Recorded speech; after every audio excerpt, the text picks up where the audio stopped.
रोज एक नई कहानी देखने के लिए चैनल को सब्सक्राइब करें और बेल आइकन दबाना ना भूलें। प्राची अपने कंधे पर नया टैटू बनवा कर घर आती है और अपनी माँ माला को दिखाते हुए प्राची कहती है, ये देखो माँ, मैंने नया टैटू बनवाया, कैसा लग रहा है? नालायक, तूने फिर नया टैटू बनवा लिया। पिछली बार की मार क्या तू भूल गई है जो तूने फिर से नया कारनामा कर लिया? तुझे पता भी है टैटू बनाने से सरकारी नौकरी नहीं मिलती है। माँ, आपको क्या मैं इतनी लायक दिखती हूँ कि मुझे सरकारी नौकरी मिल जाएगी? यहाँ मुझे कोई प्राइवेट जॉब तो मिल नहीं रही, सरकारी नौकरी की बात कर रही हो आप? सरकारी नौकरी नहीं मिल रही है तो अपने शरीर का नाश मारेगी तू? अरे कितनी बार समझाया है तुझे, ये सब चीजें अच्छी नहीं होती है। और तू है कि हर दूसरे दिन अपने शरीर पर नया नया कारीगरी करती रहती है। माँ बस आप इतना बताओ कि मेरा टैटू कैसा लग रहा है? टैटू बनवाने का इतना शौक है ना तो दुकान में इतने पैसे क्यों फूकते है? आ मेरे पास, गाल पर हाथ का निशान छाप देती हूँ। इससे अच्छा कोई टैटू बना ही नहीं सकता है। तभी तो माँ, आप टैटू आर्टिस्ट नहीं बनी। जो भी आपसे टैटू बनवाने आता ना, उससे तो आप 100 सवाल कर लेती। रहने दो, मुझे पता है कि मेरा टैटू बिल्कुल मस्त लग रहा है। प्राची अपनी माँ की बात को जरा भी भाव नहीं देती और हंसती हुई चली जाती है। एक दिन प्राची एक मॉल में घूम रही थी, तभी उसकी टक्कर एक रोहित नाम के लड़के से होती है।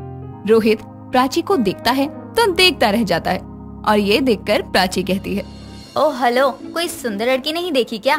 देखी तो बहुत है, लेकिन आप जैसी बात नहीं है किसी में। मैडम, आप बहुत ही सुंदर हैं। आपके हाथों में जो टैटू बना है ना, वो मुझे आपकी तरफ अट्रैक्ट कर रहा है। इतने भी मत खींचे आओ मेरी तरफ, कहीं मुंह के बल ना गिर जाओ। वैसे मैडम, मैं भी एक टैटू आर्टिस्ट हूँ और आपके शरीर के टैटू देखकर तो मुझे ऐसा लग रहा है कि आपको टैटू बनवाना तो बहुत पसंद है। क्यों, सही कहा ना मैंने? मेरा शौक तो आपने बहुत अच्छे से पहचान लिया, लेकिन मुझे तो आप टैटू आर्टिस्ट कहीं से भी नहीं लग रहे। आप टैटू आर्टिस्ट हो और आपके हाथ में, गर्दन में या कहीं भी टैटू नहीं दिख रहा। तो क्या है ना कि मैं टैटू आर्टिस्ट जरूर हूँ, लेकिन मैंने कभी टैटू नहीं बनवाया। तो क्या है ना, मुझे टैटू बनवाने से बहुत डर लगता है। तुम बुरा न मानो तो हम दोस्त भी बन सकते हैं। अब मेरे सारे दोस्त कहते हैं कि मैं एक बहुत अच्छा दोस्त हूँ, तो तुम्हारा भी काफी अच्छा दोस्त बनूंगा। मूवी के डायलॉग बोलकर लड़की को इम्प्रेस करने चले हो? भले ही मूवी का डायलॉग है, लेकिन बात तो सच है। प्राची और रोहित काफी अच्छे दोस्त बन जाते हैं और वो दोनों रोज मिलने लगते हैं। धीरे धीरे उन दोनों में प्यार हो जाता है। कुछ दिनों के बाद रोहित अपनी माँ रेखा से प्राची को मिलवाने के लिए लेकर जाता है। रेखा प्राची के हाथ में, गर्दन में टैटू देखकर मुंह बनाते हुए कहती है, ये इसने शरीर में इतने टैटू बनवाए हैं। तुझे पूरी दुनिया में यही लड़की मिली थी प्यार करने को? नहीं नहीं, मुझे नहीं पसंद है ये लड़की। मैं तेरे लिए चांद से सुंदर लड़की लेकर आऊंगी। माँ, टैटू ही तो है। आजकल तो वैसे भी टैटू कितना फैशन में है। मैं प्राची से प्यार करता हूँ। माँ मान जाओ ना, मेरे को शादी तो प्राची से ही करनी है। अच्छा, अब तो इस बिगड़ी हुई टैटू वाली लड़की के चक्कर में अपनी माँ से लड़ाई करेगा? जा, मैं नहीं देती तुम दोनों को शादी की इजाजत। मैं भी देखती हूँ कि क्या करता है आखिर तू। माँ, आपका ही बेटा हूँ तो जिद्दी तो होऊंगा ही ना। और वैसे भी प्राची की मम्मी तो शादी के लिए मान गई है। अगर आपको नहीं मानना है तो मत मानो। मैं और प्राची मंदिर में शादी कर लेंगे और देखना, हम दोनों आपके सामने वाले घर में ही किराए पर रहेंगे। रोहित, तुम ये क्या बोले जा रहे हो? तुम्हारी माँ है ये? अरे 24 सालों से मैं भी जानता हूँ कि यही मेरी माँ है। तुमने कुछ अलग नहीं बताया है। और प्राची, मैंने बोल दिया वही होगा। चलो यहाँ से। मैंने तो इससे पहले ही बोला था कि टैटू वगैरह मत सीख, लेकिन इस लड़के ने ना मेरी तब बात मानी और ना ही अब मान रहा है। टैटू बनाते बनाते पकड़ लाया है इस टैटू वाली को। रोहित अपनी माँ की बात को टालकर प्राची से शादी कर लेता है, वो भी मंदिर के अंदर। और रेखा के सामने वाले घर में, रुक्मणी के घर में ही किराए पर रहने लगता है। एक दिन प्राची ने कमर से भी नीचे साड़ी पहनी हुई थी, तभी उसकी कमर का टैटू देखकर रुक्मणी कहती है, अरे रेखा की बहू, ये तेरे कमर पर कुछ काला काला लगा हुआ है, देख तो जरा क्या है। आंटी जी, ये टैटू है, कुछ काला काला नहीं। तुझे अपने पूरे बॉडी में जगह क्या कम पड़ गई थी जो तूने कमर में भी टैटू बनवा लिया? ऊपर से इतने नीचे साड़ी बांधी है, इससे तो अच्छा पहनी मत। अगर सच में मैंने साड़ी निकाल दी ना, तो आपको ऐसे ही और भी बहुत टैटू दिखेंगे आंटी। हे भगवान, कैसी बेशरम लड़की है। लाज शर्म तो इसे शायद पता ही नहीं कि क्या होती है। आंटी जी, मुझे पता है लाज शर्म क्या होता है। मैंने अपने पैरों में लाज और शर्म का ही टैटू बनवाया है, दिखाऊं आपको? अरे नहीं नहीं, मुझे कोई शौक नहीं है तेरे टैटू देखने का। रेखा की बहू और बहू के टैटू की चर्चा तो पूरे मोहल्ले में होने लगी थी। हर कोई प्राची के टैटू की ही बातें करता था। ये सब सुनकर रेखा को बिल्कुल भी अच्छा नहीं लगता था, क्योंकि वो अपनी बहू का कुछ कर भी नहीं पा रही थी। धीरे धीरे दिन निकलते जाते हैं और रेखा को अपनी बहू के बारे में ऐसे ही बातें करते हुए कुछ सुनना पड़ता था। एक दिन रेखा अपनी बहू के पास जाती है और अपनी बहू से कहती है, देख बहू, भले ही हम एक छत के नीचे नहीं रहते, लेकिन हूँ तो मैं तेरी सास ही ना। माँ जी, ये भी कोई कहने वाली बात है क्या? ये बात तो पूरा मोहल्ला जानता है कि मैं आपकी ही बहू हूँ। अलग अलग घर में रहने से रिश्ते थोड़ी बदल जाते हैं। बहू, ये तेरे मुँह से सुनकर मुझे बहुत अच्छा लगा। अब तू मेरी एक बात मान ले। कौन सी बात माँ जी? यही कि तू अपने इन टैटुओं को पूरे मोहल्ले को सबके सामने मत दिखाया कर। तुझे नहीं पता, लेकिन लोग पीठ पीछे कितनी बातें करते हैं। माँ जी, मैं आपकी बहू जरूर हूँ, लेकिन इसका मतलब ये नहीं कि मैं आपकी सारी बातें मानूं। अरे ये टैटू बनवाए ही इसलिए हैं ताकि मैं दिखा सकूं। बहू, मैं तेरे ही भले के लिए बोल रही हूँ। लड़कियों को तो ये टैटू वगैरह शोभा भी नहीं देता, लेकिन अब तेरी शादी हो गई है तो ये सब अच्छा नहीं लगता है।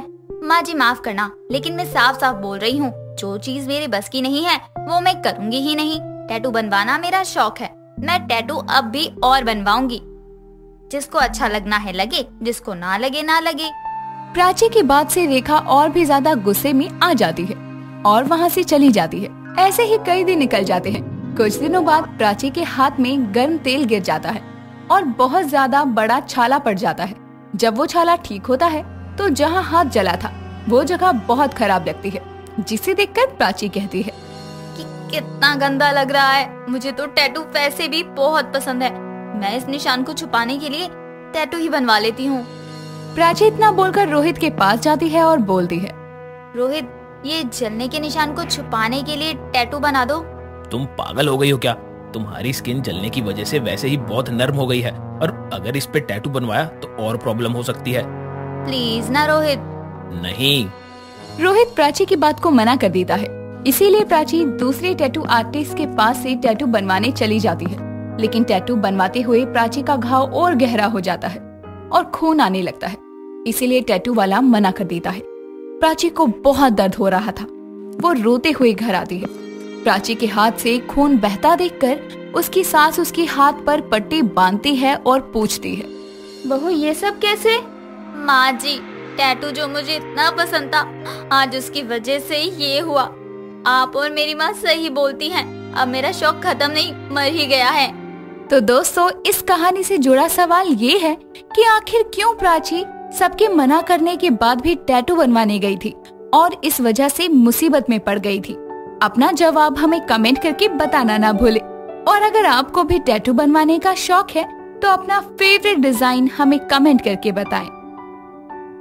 शालू अपने आप को साफ सुथरा और मेंटेन रखने वाली लड़की थी। उसे किसी के शरीर पर जरा से भी बाल देखना बिल्कुल पसंद नहीं था, जिसके चलते उसके पर्स में कुछ हो ना हो लेकिन वैक्स स्ट्रिप्स जरूर मिलती थी। ऐसे ही समय बीतता है, तभी एक दिन सुबह के समय शालू अपने कमरे में बैठी वैक्स कर रही होती है कि उसी वक्त उसकी सास मीनू उसके कमरे में आकर कहती है, अरे बहू, तुझे ये रोज रोज अपनी खाल खींचने से क्या मिलता है? माँ जी, आप भी क्या बात कर रही है? मैं रोज कहाँ करती हूँ, और इसे खाल खींचना नहीं वैक्स करना बोलते हैं। इसे करने से हाथ पैर सुंदर दिखाई देते हैं। सुंदर दिखने के लिए शरीर पर खाल भी होनी चाहिए, जो तू अपने इस क्या बोलते हैं वैक्स, इससे खींच लेती है, वो भी बेरहमी से। माँ जी, ज्यादा दर्द नहीं होता, लाइए मैं आपको भी कर देती हूँ वैक्स। क्या आप अपने इन हाथों पैरों में जंगल लेकर घूम रही हैं? मुझे नहीं करवाना तो अपने पास रख अपनी वैक्स। माँ जी, एक बार, बस एक बार, थोड़ा सा दर्द होगा बस। शालू इतना कहकर जबरदस्ती अपनी सास मीनू के वैक्स करना शुरू कर देती है। जैसे ही वो मीनू के हाथ पर वैक्स स्ट्रिप लगाकर खींचती है तो वो जोर से चीखते हुए कहती है, हाय राम, मेरी खाल ही निकाल ली तूने तो, मार डाला। आज के बाद अपनी इस वैक्स का नाम मेरे सामने तो लियो मत। क्या करने आई है और क्या कर दिया तूने? मीनू इतना कहकर वहाँ से चली जाती है। कुछ देर बाद शालू भी किचन में जाकर अपने कामों में लग जाती है। वो काम कर ही रही थी कि तभी उसकी ननद रिशु उसके पास आकर कहती है, भाभी आपके पास कोई स्लीवलेस ड्रेस है क्या? अगर है तो बताइए, मुझे अपनी फ्रेंड के बर्थडे पार्टी में पहन कर जाना है। हाँ है तो रेशु, लेकिन तुम उसे पहनोगी कैसे? तुमने अपने हाथ देखे हैं, कितने बाल हैं इस पर? ऐसे में स्लीवलेस ड्रेस बिल्कुल भी अच्छी नहीं लगेगी तुम पर। छी, तुम अपने हाथों पर इतने बाल लेकर कैसे घूमती हो? तो मैं क्या करूं भाभी, अब मेरे पास इतना टाइम नहीं है। वैक्स कर लो ना। तुम यहीं रुको, अभी मैं 2 मिनट में आती हूँ। शालू अपनी ननद रिशु से इतना कहकर अपने कमरे में जाकर वैक्स कॉल स्ट्रिप्स लाती है और उसकी वैक्स कर देती है, जिससे रिशु रोते हुए जोर से चिल्लाती है। उसकी आवाज सुन के उसका भाई आदित्य और उसकी माँ मीनू वहाँ आते हैं और अपनी बेटी को इस हालत में देखकर मीनू कहती है, हाय हाय बहू, क्या कर दिया तूने मेरी लाडली बेटी के साथ? ये ऐसे क्यों चिल्ला रही है? माँ जी, मैंने कुछ नहीं किया। वो रिशु को स्लीवलेस ड्रेस पहननी थी और उसके हाथ पैर पर बहुत बाल थे, तो मैंने उसकी वैक्स कर दी। आग लगे बहू तेरे वैक्स को, तू पागल तो नहीं है? जब देखो सबके वैक्स ही करती रहती है। तुझे अपनी खाल खींचने में मजा आता है तो खुद की खींचना, दूसरों को तो बख्श दे। और तुझे बड़ा शौक हो रहा था वैक्स करवाने का, अब रो बैठकर। माँ, भाभी ने खुद किया है, मैंने उन्हें वैक्स करने के लिए नहीं बोला था। वैसे ही बहुत दर्द हो रहा है, ऊपर से आप भी सुना रही हो मुझे। माँ जी, आप लोग भी कैसे हैं? आज के टाइम में भी ये जंगलों जैसे बाल लेकर घूमते हैं। मुझे शरीर पर बाल बिल्कुल भी पसंद नहीं, इसलिए मैं वैक्स करती हूँ। अरे बहू, आग लगे तेरे वैक्स को और तेरी पसंद को। दोबारा इस वैक्स का नाम मत लियो मेरे सामने। माँ, बहुत दर्द हो रहा है, अब मैं क्या करूँ? और अब मैं अपनी फ्रेंड की पार्टी में भी नहीं जा सकती। क्या तुम भी अभी थोड़ी देर में ठीक हो जाएगा? कितना रो रही हो? तुम्हारे हाथ पर बहुत सारे बाल थे, इसलिए तुम्हें ज्यादा दर्द हुआ। तुझे रोज रोज वैक्स करने की आदत है, हमें नहीं है, इसलिए तू अपनी ये वैक्स की दुकान अपने ही पास रख। माँ सही कह रही है शालू, तुम्हें वैक्स करने का इतना ही शौक हो रहा है तो खुद के करो, बट प्लीज किसी और को नहीं। मैं क्या करूँ आदित्य जी, मुझे किसी के शरीर पर बाल अच्छे ही नहीं लगते, मुझसे नहीं देखा जाता। छी छी, कितने बुरे लगते हैं, मानो जैसे कोई जंगल से ही उठकर आ गया हो, आदि मानव की तरह। ठीक है, तुम हमें आदि मानव ही रहने दो, खुद इंसान बनकर रहो, लेकिन अपना ये वैक्स टॉर्चर मत करो किसी पर। सही बोल रहा है मेरा बेटा, अब दोबारा मैंने तुझे ऐसे किसी के साथ करते देखा तो मुझसे बुरा कोई नहीं होगा। आदित्य और मीनू इतना कहकर रिशु को अपने साथ लेकर उसके रूम में चले जाते हैं और शालू फिर से अपने घर के कामों में लग जाती है। ऐसे ही दिन बीतते हैं, लेकिन शालू अपनी हरकतों से बाज नहीं आती। जब भी वो घर में किसी के हाथ पैरों पर बाल देखती तो तुरंत उसको वैक्स करने लगती, जिसकी वजह से उसे हमेशा अपनी सास से डांट सुनने को मिलती थी। ऐसे ही कुछ टाइम और बीतता है। तभी एक दिन शाम के समय मीनू की पड़ोसन मानसी उसके घर आती है और मीनू को घर में ना देखकर शालू से पूछती है, बहू तेरी सास कहाँ है? दिखाई नहीं दे रही आज घर में। आंटी जी, माँ जी घर पर नहीं है, मार्केट गई हैं सब्जियाँ लाने के लिए। आपको कोई जरूरी काम था? नहीं बहू, बस बहुत दिन हो गए तो उससे मिलना नहीं हुआ और अब बस कुछ दिनों के लिए मैं मायके जा रही हूँ, इसलिए सोचा उससे मिलकर ही चली जाऊँ। अच्छी बात है ना आंटी जी, आप यहीं बैठिए, अभी आती ही होंगी माँ जी, मैं आपके लिए चाय लेकर आती हूँ। रहने दे बहू, तकलीफ मत कर तू, मुझे चाय नहीं पीनी। नहीं आंटी जी, ऐसी कोई बात नहीं है, आप बैठिए, मैं बस अभी आई। शालू इतना कहकर मानसी के लिए चाय बनाने किचन में चली जाती है। कुछ समय बाद जब वो चाय लेकर आती है तो मानसी को देने लगती है। तभी उसकी नजर मानसी के बाल वाले हाथों पर जाती है, जिसे देखते ही वो जोर से कहती है, छी छी आंटी जी, आपके हाथों पर कितने सारे बाल हैं, आप वैक्स नहीं करवाती? वो क्या होता है बहू? मैंने कभी सुना नहीं, हमारे जमाने में कहाँ होता था ये सब। आंटी जी, वैक्स से आपके हाथों के सारे बाल हट जाएंगे और आपके हाथ साफ सुथरे और कोमल हो जाएंगे। सच में बहू, ऐसा भी होता है क्या? हाँ आंटी जी, होता है। रुकिए, मैं अभी आपको वैक्स कर देती हूँ। शालू इतना कहकर अपने कमरे से वैक्स स्ट्रिप्स लेकर आती है और मानसी को वैक्स करने लगती है। शालू मानसी की वैक्स कर ही रही थी कि तभी उसकी सास मीनू मार्केट से सब्जियां लेकर घर लौटती है और अपनी बहू को मानसी की वैक्स करते देखकर गुस्से में उनके पास जाकर कहती है, बहू आज मैं तुझे नहीं छोड़ने वाली। घर वालों को अपने इस वैक्स के चलते दर्द देती थी, वो कम था क्या जो अब पड़ोसियों को भी नहीं छोड़ रही? माँ जी मेरी बात तो सुनिए आप, आंटी जी को बिल्कुल भी दर्द नहीं हो रहा और ना ही होगा। तू तो चुप ही रह बहू, तुझे दर्द सहने की आदत हो गई है तो क्या सबको है? आज तुझे अपना ये वैक्स का भूत उतारना ही पड़ेगा। तू वादा कर कि अब तू अपने सिवा किसी को वैक्स नहीं करेगी, बोल अभी। मीनू रुक जा, बहू पर क्यों गुस्सा कर रही है? जरा मेरे हाथों को तो देख, कितने सुंदर हो गए हैं और मुझे दर्द भी बिल्कुल नहीं हुआ। तू मेरी बहू को बचाने की कोशिश मत कर। इसे ऐसे ही सबको वैक्स करने की आदत है।